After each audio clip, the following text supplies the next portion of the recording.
back to the legacy of Cyrus and the inclusion of all religions, and where the Jewish faith prospered some 3,000 years ago. So, to continue to bomb and to continue to fight and to continue is just, I don't know how we get out of this, Gary. And with regard to Iranians, the 9/11 we just talked about, the blowback from bin Laden and from the Afghanistan war, it's just never going to end. It's never going to end. And I think we have to start by fixing the Middle East. Saudi Arabia, France, they were going to have a meeting in the UN regarding the two-state solution, and this breaks out, right? So I think that ultimately, if we can fix the Middle East, I think we're going to have a much safer planet.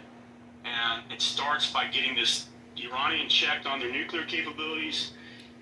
Let's not throw their country into turmoil. Let's not create some sort of faction within the faction that's going to be more reactionary. We've got neighboring Pakistan. We saw what they did to destabilize our efforts with the Taliban, and they were a nuclear actor. So, these are very difficult situations here, Gary. That to Trump and his national security advisors and Tulsi Gabbard, this guy's got to figure out who he has running the show, because he picks Tulsi Gabbard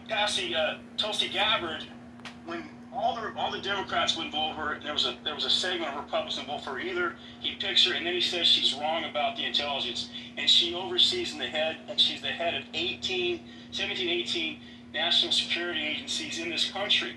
She has the facts, Derek. She has the evidence. Otherwise, what it is it all bullshit?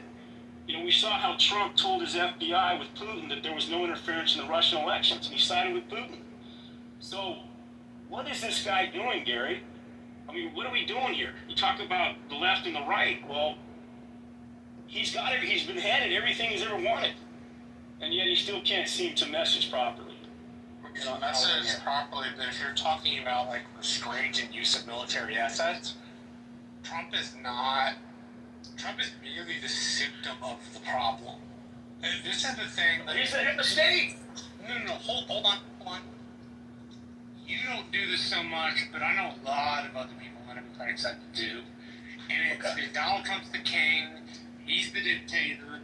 He's the source of all of the United States' problems. The only reason the executive has so much imperial power is because every president has accrued yet more power than the previous president. And here's the issue. That's nonpartisan.